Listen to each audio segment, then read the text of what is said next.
Hello Internet, so nice to see you. Today we're gonna see a few exercises to improve your left hand finger independence, because for a guitar player it's incredibly important that those fingers can move fairly independently so that you can finger all kinds of chords and scales without having any problem. Now, complete absolute finger independence, it's a myth. It's not possible, and that's because anatomically speaking, those fingers are tied together by a number of ligaments and the tendons that work together. So for instance, the pinky and the ring finger will be really hard to move independently from each other, and the ring and middle finger will be really hard to stretch far away apart because they share a ligament in between. But let's see those exercises. In exercise number 1, you're gonna take your fingers and put them on fret 5, 6, 7 and 8 on the 3rd string of your guitar. Then you're gonna choose one finger at a time. You're not gonna play anything, you're just gonna move those fingers. If I choose the first finger, I'm gonna move the first finger between string 6 and string 1, this way. Attention to not move the whole hand, so don't do this. The finger must move alone by himself. And you can do the same with finger 2.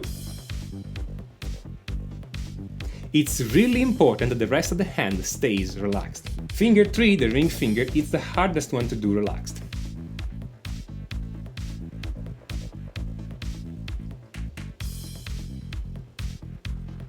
Again, make sure not to move the whole hand, but just try to move the finger independently of the rest of the hand. If you can do that already, congratulations. Remember to keep the hand as relaxed as you can. Next level, move 2 fingers at a time. It could be finger 1 and 2, or finger 2 and 3, but it could also be finger 1 and 3. And any combination you can imagine. And if you can do that, great! Now grab 2 fingers and move them in opposite directions.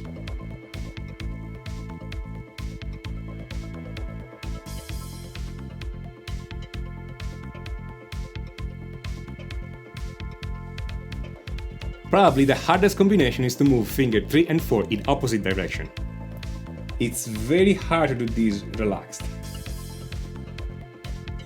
You can make this even more complex by moving 3 fingers at a time in different directions. But at this point the exercise starts to become mental. Exercise number 2 is a bit harder than that. You're gonna start from fret 12, 13, 14 and 15, and always on string number 3. And you're gonna first move your index finger and your index finger alone 1 fret to the left, 1 fret down. And keep all the other fingers where they are. Then you're gonna move the middle finger. After the middle finger, you're gonna move your thumb behind the neck to follow your hand, then only the ring finger, and then only the pinky. And then start again, index, middle, thumb behind the neck, ring, pinky, index, middle, thumb behind the neck, ring, pinky. It's really hard when you move the middle finger to keep the ring finger perfectly still. In fact, if you notice, I'm moving it a little bit. That's not a problem as long as you really try to hold that finger there. Again, try to keep your hand as relaxed as possible. Tension is your enemy. Then you move back. Pinky, ring, and that's a super hard thing to do. Then thumb, middle, index. Again, as you see, when I move the ring finger, the middle finger tends to follow. That's not a big problem. Do your best, of course. The exercise is exactly in trying to keep your hand relaxed while you're doing this. Before we get to the last exercise, here's a fun challenge for you. Start with all your fingers on the 6th string, then move finger 1 and 3 on the 5th string, move finger 2 and 4 on the 4th string, move finger 1 and 3 on the 3rd string, move finger 2 and 4 on the 2nd string, move finger 1 and 3 on the 1st string, then 2 and 4 on the 1st string, and then come back, 1 and 3 on the 2nd, 2 and 4 on the 3rd, 1 and 3 on the 4th, 2 and 4 on the 5th, 1 and 3 on the 6th, and all the fingers on the 6th. This exercise is called the ladder,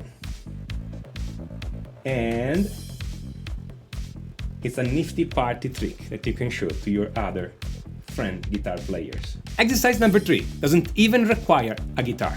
It's the Spock exercise, meaning you're gonna do the Vulcan salute, long live and prosper, and then you're gonna group your fingers the other way, meaning in the Vulcan salute you have the thumb by itself, index and middle together, ring and pinky together.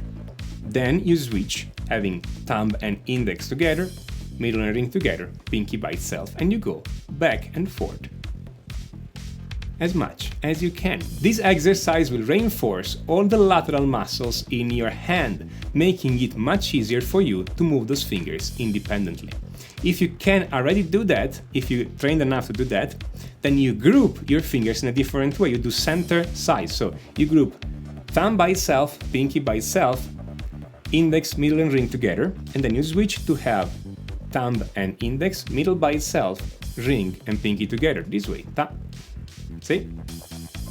Again, try to keep your hand as relaxed as possible. Now, this last exercise is super useful because you don't need a guitar to do it. You can do it literally anywhere. But in fact, even exercise 1 and 2 don't really require you to have a guitar. You can just use the back of your right hand and pretend that the tendons on the back are your strings, put your fingers on the tendons and do your exercises, like you were doing on the guitar. Which means that you can train your left hand finger independence anytime, anywhere, doesn't matter where you are. Now, do you have any other interesting finger independent exercise that I haven't mentioned here? Write them down in the comment, I'm curious to hear about them. And if you like this video, smash on that like button, I won't hold it against you. Subscribe to this channel so you can get more videos when I publish them. And until next time, enjoy! Do not cut your ligaments. All the lateral muscles of this exercise will reinforce all the lateral muscles of your